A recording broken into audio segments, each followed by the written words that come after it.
Within the first few months of 2020, the pandemic had surfaced, resulting in a substantial rise in job unemployment and poverty, causing a spike in food insecurity nationwide. LA County is just one of the many counties across the country severely experiencing this trend. Between April and December of 2020, 34% of all LA County households experienced food insecurity. That's roughly 1.2 million households. With people wondering where their next meal might come from, many turn to food assistance programs such as CalFresh and various food pantries across LA County for help. So we used to average about 400 families a week every Saturday to almost 2,000, between 2,500, 2,800 a week. So it quadrupled, and it's still happening. As you can see, we're certain just Wednesday alone is about 500 cars that come in, 500 families.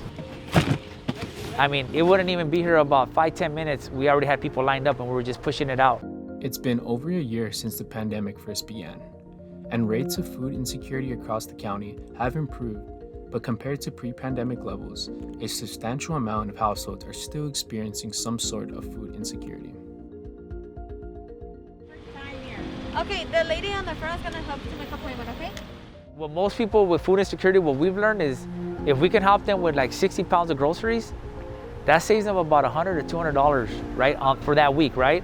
So then they could pay a bill now. They could pay the light bill or pay for the internet for the kids to have school.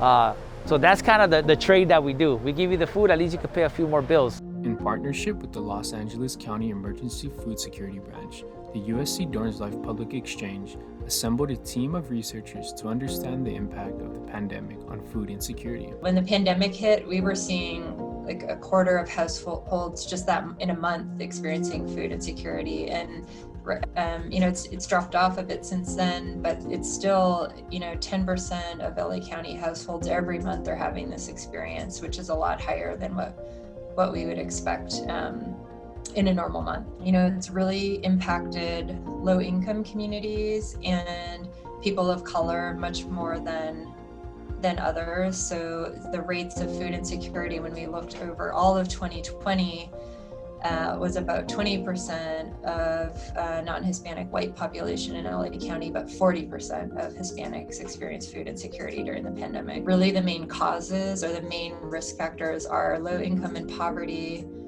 having recently lost a job. And we also saw that adults who are between the ages of 40 and 50 were especially at risk. As food pantries continue to provide households with their next meals, LA County has implemented several food assistance programs in response to the pandemic. People who enrolled in CalFresh or Pandemic EBT, which was a program that was set up during COVID to give extra food dollars to families that had kids in school that usually get reduced or free lunch.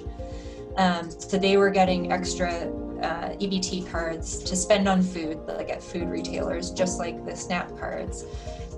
And those two programs lowered people's risk for food insecurity.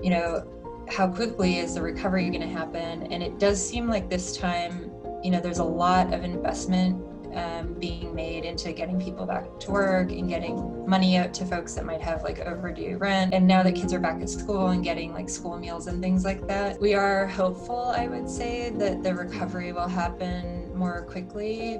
We hold ourselves accountable. Like we don't miss days here because people are depending on us. We take pride in what we do here. We're humbled by it, but like if he misses and I miss, and who's going to run the operation, right? Who's going to be out here to pass out the food?